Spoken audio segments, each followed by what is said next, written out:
하겠습니다.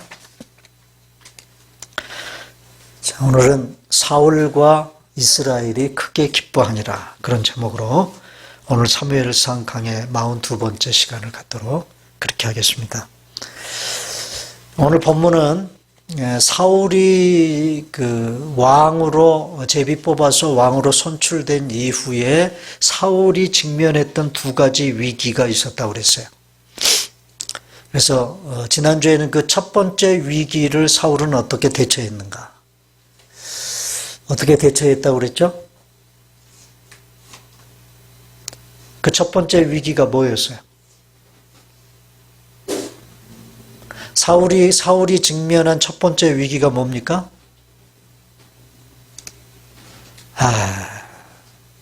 아는데 대답을 안 하시는지, 아니면 한 주일 동안 잊어버리셨는지. 뭐예요? 무슨 위기였어요? 왕으로 선출이 되긴 했지만 백성들로부터 왕 노릇을 할 수 있을 만한 사람인가? 저 사람이 베냐민이라는 보잘것없는 지파의 그 보잘것없는 한 가문의 출신이 느닷없이 왕이 됐는데 도대체 저 사람이 왕이 될 수 있을까? 이스라엘의 구원자가 될 수 있을까? 그것을 의심하는 사람들이 있었단 말이에요. 그 얘기는 전폭적으로 사울이 백성들로부터 지지를 받고 있지 못하다고 하는 위기예요. 위기. 자, 그 위기에 대해서 사울이 어떻게 대처했어요?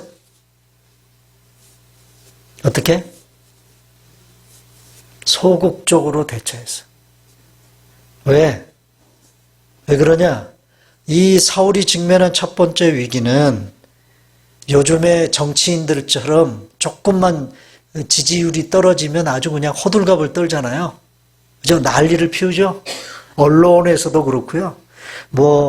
문재인 대통령의 지지율이 몇 프로가 떨어졌다. 40%대로 떨어졌다. 얼마나 언론에서 떠들어대는지 몰라. 여기에 대해 사울은 어떻게 대처했다고 그랬습니까? 첫째로, 자기를 지지하지 않는 사람들을 향해 잠잠했어요. 잠잠했어요. 그렇죠? 그리고 때가 될 때까지 뭐 했어요? 때가 될 때까지 농사 짓고 있어요. 왕이. 그 얘기는 뭡니까? 기다렸다는 말이에요. 잠잠히 기다렸습니다. 그리고 자기를 지지하지 않는, 이제 전쟁이 끝난 후에 자기를 지지하지 않는 사람들을 끌어내가지고 죽이자라는 그런 사람들이 있었어요. 네. 그런데도 사울은 오히려 그들을 살려주는 모습을 볼 수 있습니다. 그래서 소극적인 위기는 소극적으로 대처해야 된다. 여러분, 한 주간 동안 그렇게 대처하셨습니까? 그렇게 하셨어요? 가정에서도 이런 일이 종종 벌어지죠? 죽고 사는 문제 아닌데 가정에서도 죽자고 서로 달겨들고 그럴 때가 많이 있어요? 없어요? 있죠? 그냥 내가 입 다물면, 내가 좀 잠잠하게 좀 기다려주면 끝날 문제인데도 불구하고 그 순간 그냥 욱 해가지고 죽자고 덤벼들면 안 된다. 자, 두 번째 위기가 뭡니까? 사울이 직면한 두 번째 위기가 뭐예요? 오늘 본문의 이야기예요. 뭐예요? 전쟁의 위기. 이 전쟁의 위기는 요단 동편 땅 변방에, 같은 이스라엘 족속이지만 요단 동편 땅 쭉 떨어져 있는 이 변방 지역인 길르앗 야베스라는 지역에 암몬 군대가 쳐들어왔어요. 암몬 군대. 그런데 그 성읍만 위기를 맞은 게 아니야. 그 성읍이 전쟁의 위기를 맞은 것으로 인해서 온 이스라엘의 전쟁의 전운이 감도는 거예요. 네, 퍼져나가는 거예요. 아직 왕이 세워지지도 않았습니다. 그런데 전쟁의 위기를 맞았다. 자, 사울이 자기에게 직면한 이 두 번째 위기인 전쟁의 위기를 해결하기 위해서 어떻게 대처했는가를 보여주는 그런 내용이 오늘 본문의 내용입니다. 사울에게 있어서 이 최악의 위기가 곧 최고의 기회가 됩니다. 최고의 기회가. 자, 이 최악의 위기 앞에서의 사울의 태도를 좀 몇 가지로 좀 살펴보겠습니다. 첫째로, 사울은 이런 위기 속에서 성령 충만했습니다. 첫째 뭐예요? 성령 충만했습니다. 자, 6절 봅니다. 다 같이 시작. 사울이 이 말을 들을 때 하나님의 영에게 크게 감동되매. 그랬어요. 여기 하나님의 영에게 크게 감동됐다는 말은 여기서 하나님의 영은 성령을 가리킵니다. 근데 그 성령님의 파워, 그 능력으로 충만해졌다.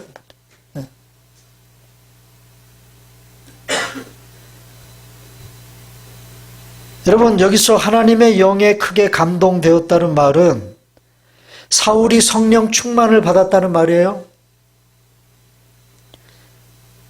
기브아의 촌사람에, 기브아의 농사꾼에 지나지 않았던 사울이 오합지졸의 이스라엘 군대를 거느리고 나가서 암몬 군대를 쳐부술 수 있었던 결정적인 요인이 여러분 뭐라고 생각해요? 뭐라고 생각합니까? 여러분, 이스라엘 나라는 정규군이 없어요. 정규군이 없다는 말은 무슨 말입니까? 왕 제도가 없으니까 왕이 군대를 소집하지 않습니까? 그러니까 전시에만 군대를 소집해서 전쟁을 이제까지 치러왔어요. 그게 소위 사사시대의 역사예요. 이스라엘은요, 가나안 정복 이후에 사사시대가 거의 400년 가까이 이어졌습니다. 왕이 없었습니다. 그래서 하나님이 사사를 세워서 나라의 위기가 찾아오면 사사를 통해서 그 전쟁의 위기를 극복하게 하셨어요. 사사가 하는 일이 그 일이에요. 이제 사사라는 말은 저지라는 말입니다. 영어로 번역하면 저지라는 말. 저지가 뭐죠? 판사죠, 판사. 그래서 평상시에는 전쟁이 없을 때는 사사들이 하는 일이 어떤 그 송사나 이런 그 재판해야 될 사항이 있으면 사람들을 불러다가 재판을 해줘서 옳고 그름을 이렇게 판결해주는 그런 일을 했어요. 평상시에는. 그리고 전쟁이 벌어지면 군대를 소집하는 거예요. 군대를. 그래가지고 전쟁에 나가서 적군을 물리치는 이런 일을 하는 사람이 사사였습니다. 그리고 전쟁이 끝나면 다시 원래의 자신들의 직업으로 돌아가는 거예요.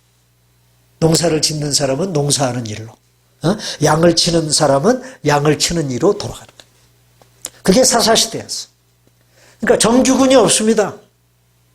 평상시에도 군인으로서 훈련을 받고 전쟁을 준비하고 그런 어떤 정규군 편제가 이스라엘에는 없었다고 말이에요.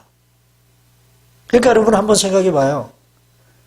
느닷없이 암몬 군대가 쳐들어왔으니까 이게 정규군이 없는 상태에서 갑자기 군대를 소집하려고 하는 일이 여러분 쉽겠어요? 안 쉽겠어요? 쉽지 않죠?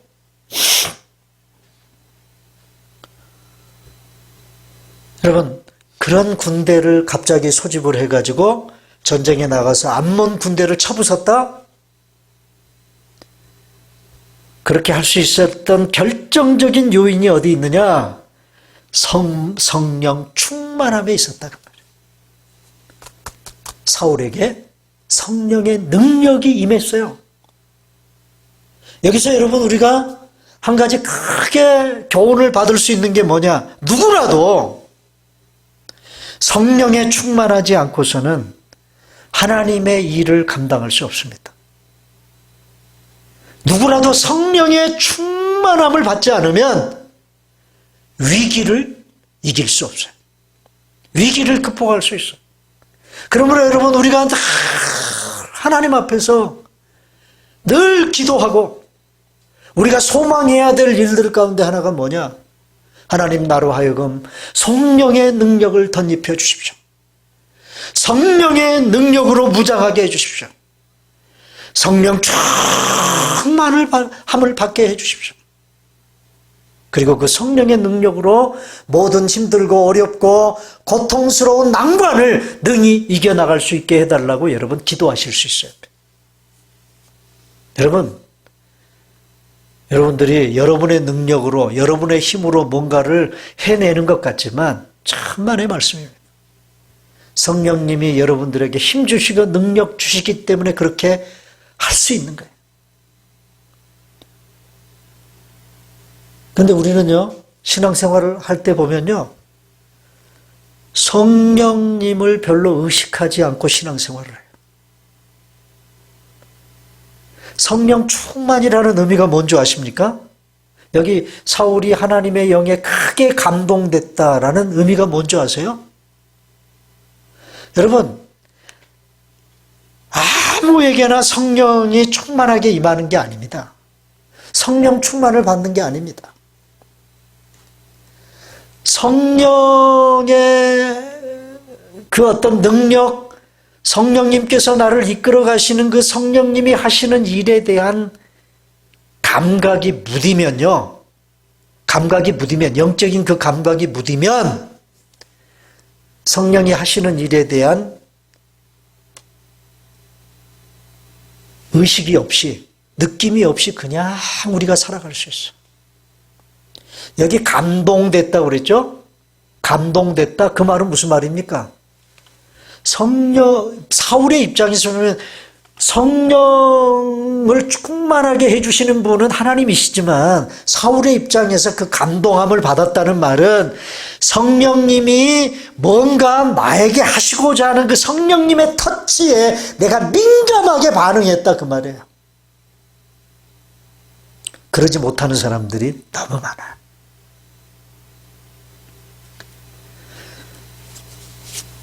제가 어제도 제 설교를 준비하면서, 오늘 본문의 설교를 준비하면서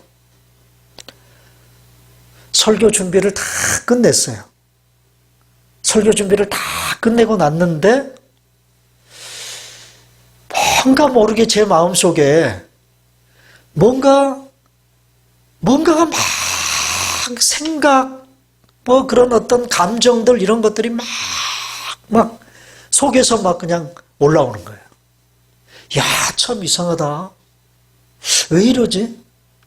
마무리가 다 됐는데, 여기서 이제 설교문 작성을 끝내야지. 그러고 있는데. 근데요, 하나님이 자꾸 본문을 다시 보라는 거예요. 본문을 다시 보라는 거예요. 다시 보라는 거예요. 그래서 다시 봤어요. 한 번 읽고 또 읽었는데,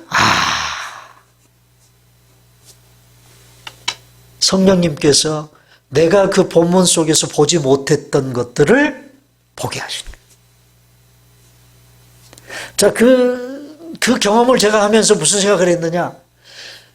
제가 그때 제 마음속에서 뭔가가 자꾸 일어나는데 그 일어나는 그 어떤 느낌이나 그 감정을 내가 외면해버렸다면 성령님이 나로 하여금 보고 집중하도록 하시기를 원하셨던 그 본문을 볼 수 있었을까요? 못 봤을까요? 못 봤겠죠. 근데 우리가 일상적으로 신앙생활을 하면서 성령님이 나를 통해서 뭔가를 보게 하시고 하게 하시고 느끼게 하시고 감동받게 하시는 순간순간 일하시는 그 성령님이 하시는 일을 우리는 의도적이든 의도적이지 않든 외면해버릴 때가 많다, 그 말이야. 성령 충만이 뭐냐? 성령의 감동을 받는다는 말이 뭐냐? 성령님이 그렇게 나를 터치하실 때 그 터치하심을 무시하지 않는 것, 그걸 성령 충만이라고 그래요. 예? 여러분, 저와 여러분들의 신앙생활 가운데도 성령을 느끼고 그 성령의 감동하심을 받고 여러분 신앙생활을 좀 하실 수 있었으면 좋겠습니다. 예. 여러분 성령 충만을요 무슨 뭐 이상하게 생각하면 안 돼요. 성령 충만 받으면 무슨 방언을 하고 이적을 행하고 그런 것만 여러분 생각하지 마세요.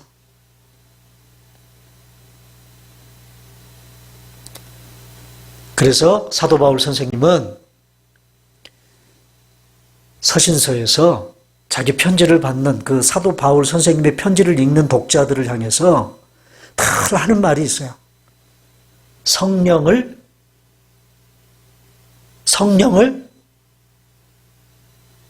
멸시하지 말고 성령을 잃어버리지 말아라.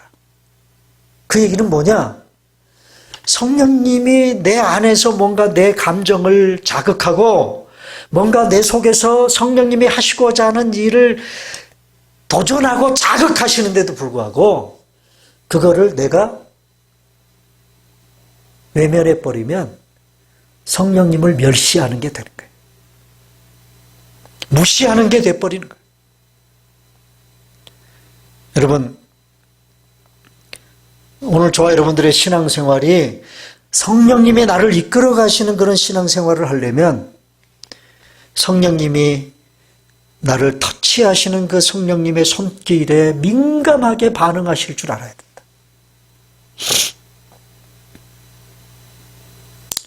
자, 두 번째, 성령님이 그렇게 자기를 감동시키시니까 사울에게 일어난 일이 뭐예요? 6절에 보면. 자, 6절 하나 더 넘겨보세요. 다시 읽습니다. 시작. 사울이 이 말을 들을 때 하나님의 영에게 크게 감동되매 그의 노가 크게 일어났다. 여기 그의 노가 크게 일어났다는 말이 무슨 말이에요? 사울의 마음속에 분노가 일었다는 말이에요. 분노가. 한번 물어봅시다. 성령 충만하면 화도 냅니까?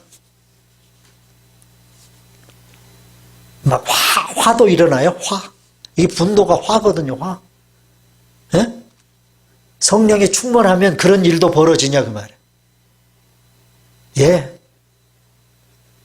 내 속에서 화도 일어납니다. 그러므로 여기 사울에게 일어났던 이 분노는요, 성령님이 주시는 분노예요. 어떤 사적인 감정 때문에 일어난 분노가 아닙니다. 제가 이 부분을 이렇게 묵상하면서 사울의 어떤 분노가 어쩌면 이스라엘 백성들을 향한 분노일 수도 있지 않을까라는 생각을 잠시 했어요. 왜 그러냐면 지금 사울은요, 백성들로부터 무시를 당하고 있습니다. 네. 왕인데도 말입니다. 백성들로부터 무시를 당하고 있어요. 제비 뽑아서 왕으로 선출이 됐음에도 불구하고 지금 사울이 다스려야 될 나라 변방 어떤 지역에 암몬 군대가 쳐들어왔는데 그 소식을 누구도 자기에게 보고해 주는 사람이 없어요. 이럴 수 있습니까? 사울이 어떻게 해서 알았어요? 어떻게 해서 알았습니까? 사울이 소 끌고 나가서 밭에서 쟁기질하고 돌아오다가 백성들이 운단 말이에요. 백성들이 우는 소리가 들려. 그래서 백성들이 왜 우느냐? 그러고 물어보니까 그때서야 이런 일들 때문에 지금 나라에 큰 일이 벌어졌습니다라고 누군가가 얘기를 해줬어요.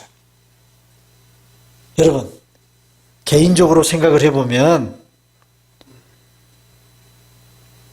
이 부분에 대한 왕인 자신이 무시당하는 것에 대한 분노가 더 클 수 있지 않겠습니까? 그런데 사울의 분노는 그런 사적인 감정에 의한 분노가 아닙니다. 그러면요, 의로운 분노입니다. 의로운 분노. 하나님의 이름이 모욕을 당하고 지금 암몬 군대가 암몬 왕 누구예요? 암몬 왕 이름이 뭐지? 갑자기 잊어버렸는데. 나하스가 지금 온 이스라엘을 모욕하겠다는 거야. 온 이스라엘의 눈 하나씩을 다 빼버리겠다는 거야. 오른 눈을. 하나님의 이름이 모욕을 당하고 하나님의 백성들이 이유 없이 세상에서 멸시를 당하는 것을 보고 일어나는 분노예요. 여러분, 성도는요, 개인적이고 사소한 일로 인해 분노해서는 안 됩니다. 그러면 언제 분노해야 합니까?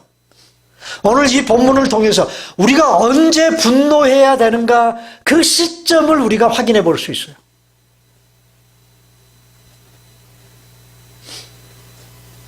세상에 불의한 자들로 인하여 하나님의 이름이 땅에 떨어지고 하나님의 공의가 조롱을 당하고 하나님의 영광이 심각하게 훼손을 당할 때 우리는 분노할 수 있어야 됩니다. 한마디로 이러한 분노를 거룩한 분노라고 그래요. 성령이 임하면 내 속에서 그러한 거룩한 분노가 일어나요. 자, 사울의 마음속에 이런 거룩한 분노가 일어났습니다. 그래서 사울이 행한 일이 뭐예요? 7절 보겠습니다. 7절 다 같이 시작. 한 결의의 소를 잡아 각을 뜨고 전령들의 손으로 그것을 이스라엘 모든 지역에 두루 보내어 이르되 누구든지 나와서 사울과 사무엘을 따르지 아니하면 그의 소들도 이와 같이 하리라 하였더니 여호와의 두려움이 백성에게 임하매 그들이 한 사람같이 나온지라. 자, 사울의 마음속에 분노가 일어나서 사울이 어떤 일을 행했어요? 어떤 일을? 한 결의의 소를 잡아 각을 떴다 그랬어. 네. 여기 이 사울이 지금 소 잡았다는 얘기입니다. 네? 여기 각을 떴다는 말은요, 토막냈다는 말이에요. 소를. 네. 그것도 한 마리도 아니고 한 결이니까 소 2마리. 소 2마리를 그 자리에서 토막을 내가지고요, 그것을 전령들을 통해서 온 이스라엘 모든 지역에 그 소 토막 낸 그 토막을 보내는 거예요. 사울 자신의 메시지를 담아서 보내는 거예요. 자, 여러분, 이 잡은 소가 어떤 소일까요? 사울이 잡은 소가 어떤 소일까?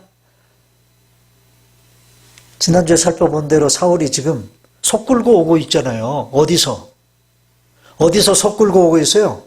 밭에서 소 몰고 오다가 그 소식 듣고 분노가 일어나가지고 그 자기 손에 고삐에 쥐어져 있었던 그 소를 토막을 냈다. 야, 여러분, 그 소를 토막내는 그 순간에 사울의 모습이 어떠했을까? 에? 어떠했을까? 여러분, 짐작이 좀 가시지 않습니까? 에? 그리고 그 토막을 각 지역에 보내면서 어떤 메시지를 전달합니까? 이거 보면 누구든지 나와서 사울과 사무엘을 따르지 아니하면 그의 소들도 이와 같이 하리라. 야, 여러분 한번 생각해 보세요. 이 부분에서 이전의 사울의 모습이 아닌 180도 달라진 사울의 모습을 우리가 볼 수 있어요. 이전에 왕으로 선출되는 날, 왕으로 제비 뽑는 그날, 사울은 어떤 모습을 보였습니까?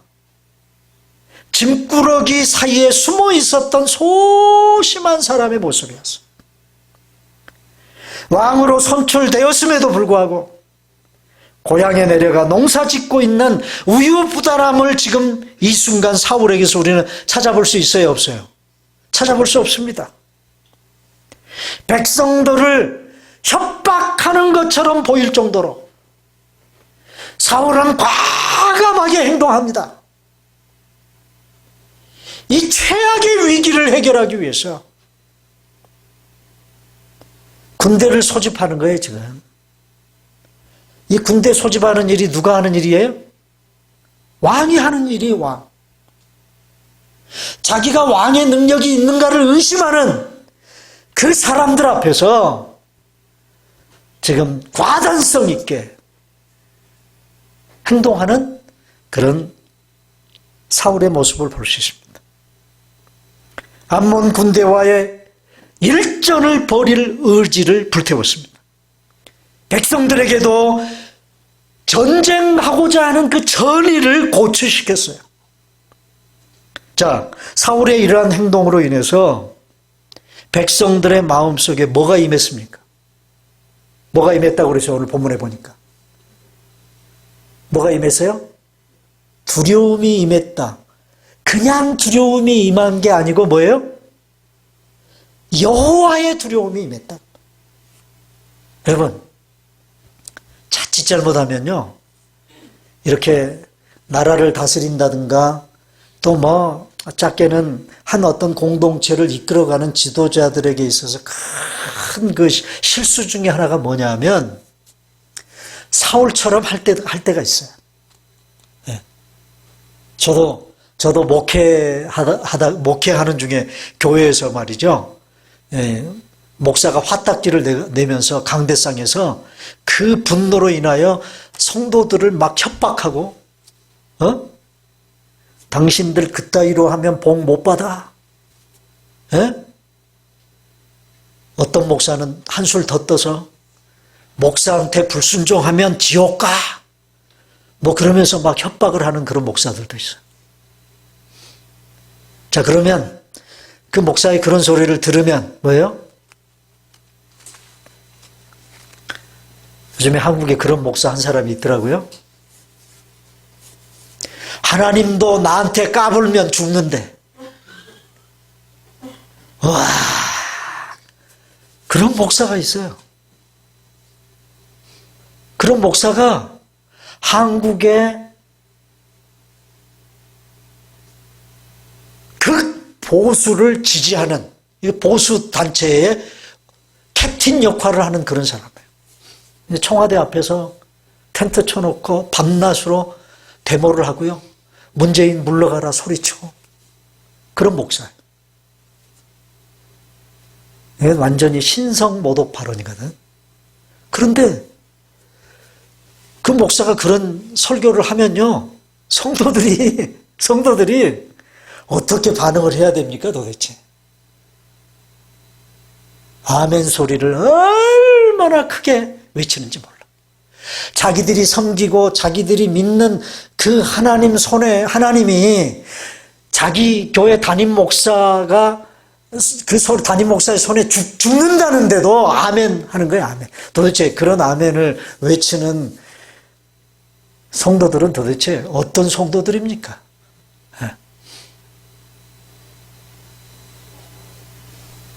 사울이 지금 백성들에게 두려움이 임했는데 정말 뜻밖에도 이런 과격한 사울의 행동 때문에 두려움이 임했는데 그 두려움이 사울에 대한 두려움이 아니라 누구의 두려움? 여호와 하나님에 대한 두려움이 임했다. 야, 저는 여기서 참 중요한 것을 발견했어요. 뭘 발견했느냐? 까딱 잘못하면요, 사울에 대한 두려움의 백성들에게 임해서 저 사람 시골 컨트리 보이인 줄 알았는데 그런 사람 아니네. 나중에 저 사울이 지금 나와라! 암몬을 쳐부수기 위해서 나와라! 지금 명령을 하는데 저거 순종 안 했다가는 나중에 후환이 오겠구나. 그래서 사울 앞으로 나오는 게 아니고 오늘 본문에 보니까 여호와에 대한 두려움 때문에 나왔다는 거예요. 여호와에 대한 두려움 때문에. 여러분, 얼마나 나왔다고 그랬습니까? 8절. 8절입니다. 다 같이 시작. 사울이 베색에서 그들의 수를 세어보니 이스라엘 자손이 30만 명이요, 유다 사람이 3만 명이더라. 그러면 총 몇 명입니까? mu려 33만 명의 군대가 소집이 된 거예요. 여러분, 이건요, 이스라엘이 가나안을 정복한 이후에 지금까지 전무후무한 일이에요. 없었던 일입니다. 12지파에 있는 군대로 나갈 수 있는 모든 사람들이 집합한 거예요. 사사기에 보면 사사들이 전쟁을 위해서 군대를 소집했을 때 최고로 모집된 수가 6지파의 군대가 소집된 게 최고예요. 근데 오늘 본문에는요, 12지파 전체의 군대가 다 소집이 돼요. 무려 33만 명. 놀라운 일입니다. 사울이 이 군대를 이끌고 나가서 암몬 군대를 격퇴했습니다. 이 전쟁의 결과가 어떻게 끝이 났다고 기록합니까? 어떻게 해요? 오늘 본문 11절 다 같이 시작. 이튿날 사울이 백성을 3대로 나누고 새벽에 적진 한가운데로 들어가서 날이 더울 때까지 암몬 사람들을 치매 남은 자가 다 흩어져서 둘도 함께 한 자가 없었더라. 예? 무슨 말이에요? 완벽한 승리예요. 암몬 군대를 다 흩어놨다고 말해요. 다. 이 승리는 사울이 드디어 이스라엘의 왕으로 능력을 인정받는 승리였습니다. 최악의 위기가 최고의 기회가 되는 순간. 자, 여기까지를 우리가 살펴보면서 제가 오늘 설교의 결론적으로 이 이야기를 꼭 하고 싶어요. 왜 그러냐면 오늘 여기 사무엘서를 기록한 저자가 사울이 이렇게 능력을 발휘해가지고 이 암몬 부대를 격퇴해서 자신이 왕노릇 잘할 수 있는 사람이라는 사실을 인정받았다. 지금 그 얘기를 하려고 하는 게 아닙니다. 그러면요, 그렇게 사울로 하여금 최악의 위기를 최고의 기회가 되도록 그런 기회를 만들어주신 분이 누구냐는 거예요. 그리고 사울로 하여금 이렇게 암몬 군대를 쳐부술 수 있도록 해주신 분이 누구냐? 거기에 초점이 있어요. 여러분, 그걸 여러분 아셔야 돼요. 한마디로 말하면 이 일을 누가 했다는 거예요? 사울이 했다는 거기에 초점이 있는 게 아니라 하나님이 하셨다. 하나님이 하셨죠? 여러분, 오늘 본문을 묵상하면서 그런 게 느껴지세요? 하나님이 하셨다는 사실이 느껴지세요? 뭘 통해서요? 뭘 보니까? 이 일은 하나님이 하신 일이구나. 네, 적어도 세 군데에서 우리가 그걸 확인해 볼 수 있어요. 첫째, 살펴봤습니다. 이미 6절 다시 봅니다. 다 같이 시작. 사울이 이 말을 들을 때에 하나님의 영에게 크게 감동되매. 하나님이 사울을 뭘로 사로잡으셨어요? 사울을 뭘로 사로잡으셨어요? 성령으로 사로잡으셨어요. 여러분, 성령 충만이 뭔지 아십니까? 성령 충만은 내가 내 머리끝부터 발끝까지 내가 성령으로 사로잡힘 당하는 거예요. 네? 성령으로 사로잡힘 당하는 거예요. 그걸 성령 충만이라고 그래요. 네? 성령 충만이라고 그래요. 한마디로 말하면 성령의 다스림을 받는 거예요. 그래서 일어난 결과가 오늘 본문의 결과입니다. 사울을 하나님의 성령으로 다스리시고 통치하시고 지배하시고 사로잡으시니까 이런 일이 벌어지더라 그 말이에요. 그러니 하나님이 하셨어요? 안 하셨어요? 하나님이 하신 일이죠. 그 다음에 7절 다시 봅니다. 다 같이 시작. 자, 얘기가 많으니까 맨 마지막 노란 글씨로 쓰여진 것만 한번 다시 읽어봅시다. 시작.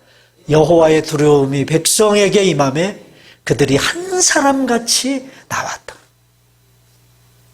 이건 하나님께서 사울만 성령으로 사로잡으신 것이 아니고 백성들의 마음을 하나님의 두려움이 그들의 마음속에 엄습하게 해서 그 백성들의 마음을 사로잡아 주신 거예요. 백성들의 마음. 사울의 왕으로서의 권위와 그 권세를 하나님이 세워주셨다고 말이에요. 하나님이. 여러분, 사울의 분노 앞에 백성들이, 그래서 그 분노로 사울이 행동한 그 과격한 행동으로 인해 백성들이 더 반발할 수도 있었어요, 없었어요? 더 반발이 일어날 수도 있었습니다. 그럼에도 불구하고 하나님은 그 사울의 행동으로 말미암아 하나님에 대한 두려움이 마음속에, 백성들의 마음속에 일어나게 해주셨다고 말이에요. 사울은 자신의 권위를 스스로 세우려고 하지 않았습니다. 하나님이 세워주실 것을 믿고 기다렸습니다.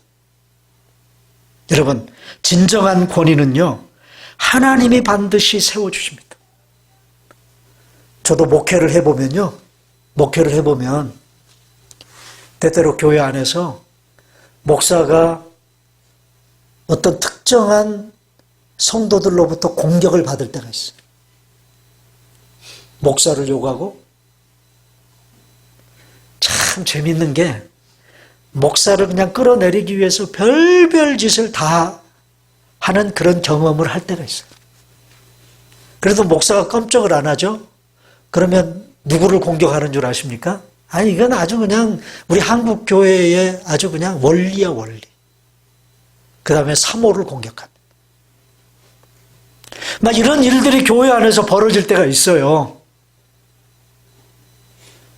그런데 그래도요, 목사는 성도들하고 같이 똑같이 싸울 수가 없어요. 성도가 목사를 공격한다고 해서 나도 대받아칠 수가 없어요. 목사는 절대 그럴 수 없어요. 그럼 어떻게 해야 됩니까, 도대체? 어떻게 해야 돼요? 사울처럼 할 수밖에 없어요. 어떻게? 잠잠하고 하나님이 나의 억울함을 해결해 주실 때까지 기다려야 돼. 그리고 교회 성도들 모두가 우리 목사님은 하나님이 붙들고 계시는구나 라는 거를 정말 확인시켜 주실 때까지 기다립니다. 근데요, 제 경험으로 보면 정말 그렇게 하고 있으면 하나님이 그런 때를 주시더라고요. 야, 목사님한테 함부로 대들었다고 하는 저런 꼴 당하겠네? 그런 일들이 교회 안에서 실제로 벌어지더라고요. 정말 두려운 그런 마음을 성도들의 마음속에 일으키세요, 하나님이. 그러면서 제가 경험하는 것이 뭐냐?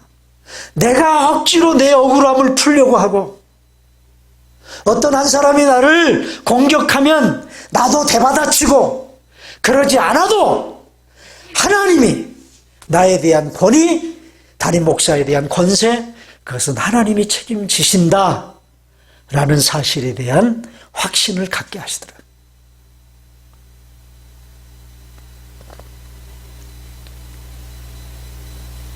내가 억지로 세우려고 애쓰지 않아도 하나님이 세워주실 때가 반드시 와요. 그러므로 성도는 억지로 사람들로부터 인정받고 존경받으려고 인간적인 행동과 말을 앞세울 필요가 없습니다. 사울처럼 잠잠히 때를 기다릴 줄 아는 겸손함이 있어야 돼요. 오늘 본문 12절을 보면요, 12절 13절을 보면 사울도 이 일을 하나님이 하셨다는 사실을 고백해요. 하셨다. 자, 12절 다 같이 읽습니다. 시작. 백성이 사무엘에게 이르되 사울이 어찌 우리를 다스리겠느냐? 한 자가 누구니까 그들을 끌어내소서 우리가 죽이겠나이다. 자, 그러니까 사울이 깜짝 놀래가지고 뭐라고 얘기했어요? 13절. 다 같이 시작. 사울이 이르되 이날에는 사람을 죽이지 못하리니 여호와께서 오늘 이스라엘 중에 구원을 베푸셨느니라. 누가 구원을 베풀었어요? 하나님이 하셨다. 이 말은 이렇게 암몬 군대를 우리가 쳐부술 수 있었던 것은 내 능력으로 한 게 아니다. 내가 잘나서 한 게 아니다. 하나님이 해주신 거다. 하나님이 해주신 거다. 사랑하는 여러분, 사울은 이 전쟁의 승리를 자신의 공로로, 자신의 업적으로 돌리지 않았습니다. 하나님이 하셨다고 겸손하게 인정했어요. 자, 여러분, 우리가 신앙생활을 하면서 이 부분이 얼마나 중요한지 몰라요. 얼마나 중요한지 몰라요. 내가 교회 생활하고 신앙생활 하면서 뭔가를 할 수 있어요. 뭔가를 해낼 수 있어요. 예? 또는 무슨 어떤 어려움과 힘들고 고통스러운 위기를 우리가 맞이할 수 있어요. 그래서 그런 위기가 극복이 됐어요. 예? 극복이 됐어. 그런 이 위기를 다 이겼어. 그럴 때 우리 입에서 터져 나와야 될 고백이 뭘까요? 진정한 고백이 뭘까? 뭐여야 할까요? 따라서 하십시다. 하나님이 하셨습니다. 이 고백을 여러분 놓치시면 안 돼요. 하나님이 하셨습니다.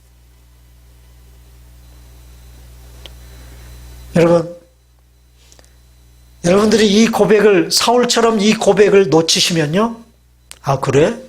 너 잘나서 했구나. 그러면 네 잘난 대로 네가 앞으로도 계속 해봐라. 하나님이 그렇게 나오신다. 하나님이 하셨습니다. 저도 개인적으로 참 힘들고 어려울 때가 있었어요. 그래서 그 힘들고 어려운 일들을 다 겪고 난 후에 저희 고사모하고 제가 하나님 앞에서 기도드리면서 우리 두 사람의 입에서 터져 나온 고백이 뭐냐? 하나님이 하셨습니다. 그런데 하나님이 하셨다라는 그 과거로 끝나버리는 게 아니고 그 고백을 하니까 그 다음에 어떤 고백이 나오느냐? 지금도 하나님이 하고 계십니다.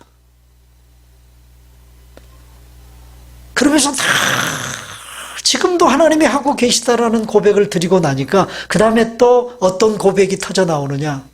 앞으로도 하나님이 하실 줄로 믿습니다. 하나님이 하셨고 하나님이 지금도 하고 계시고 그리고 하나님이 앞으로도 하실 것입니다. 사랑하는 여러분, 사울이 잘나서 이런 위대한 승리가 이들에게 주어진 게 아니에요. 사울 자신이 잘나서 최악의 위기를 최고의 기회로 만든 게 아니에요. 하나님이 그런 기회도 주셨고 하나님이 그런 기회를 붙잡고 그것을 자기의 기회로 만들 수 있는 능력도 사울에게 주셨다 그 말. 그래서 이루어진 결과입니다. 오늘도 우리가 모든 일들 가운데 고백할 수 있는 유일한 고백은 하나님이 하셨습니다. 여러분 이 고백 들으실 수 있기를 바랍니다. 자, 다음 주일이 무슨 주일이죠? 에? 크리스마스가 뭐죠? 크리스마스가 뭐 하는 날이죠? 에? 크리스마스가 뭐 하는 날이에요? 예수님이, 그래, 크리스마스가 무슨 날이냐? 그러면 예수님이 이 땅에 육신의 몸을 입고 오신 날이다. 그렇게 말. 뭐 하는 날이냐고요?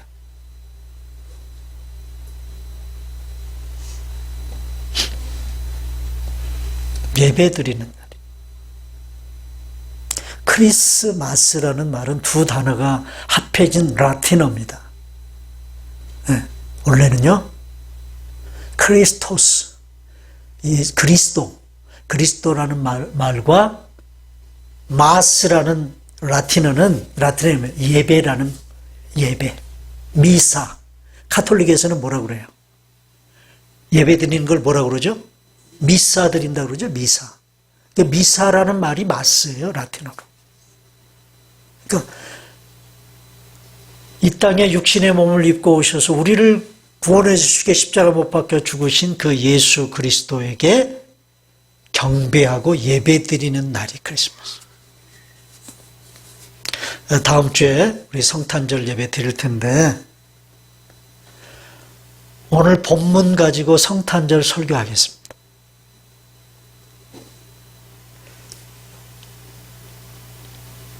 제가 일부 예배 때는요, 일부 예배 나오신 분들한테는 그 설교를 잠깐 맛을 보여드렸어요. 성탄절. 오늘 본문을 가지고 어떻게 성탄절 설교를 할 수 있을까? 근데 아까 제가 말씀드렸죠? 성령님이 저에게 설교 마무리 오늘 지금 조금까지 아까까지 한 그 본문 그거 가지고 거기까지 마무리를 짓게 해 놓으시고 나서도 그 본문을 다시 들여다보게 하시더라. 제가 몇 번을 들여다보니까 그 속에서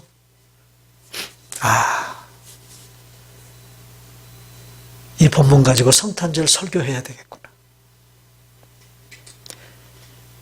다음 주일날 그 성탄절 설교 오늘 본문 가지고 오늘 설교 제목하고 똑같은 제목 가지고 다음 주일날 성탄절 설교하도록 그렇게 하겠습니다. 그래서 여러분 오늘 본문 속에서 성탄의 의미를 우리가 어떻게 다시 한번 되새길 수 있는가를 여러분 to be continue 기대하시고 다음 주에 하나님 말씀 다시 묵상하도록 그렇게 하겠습니다.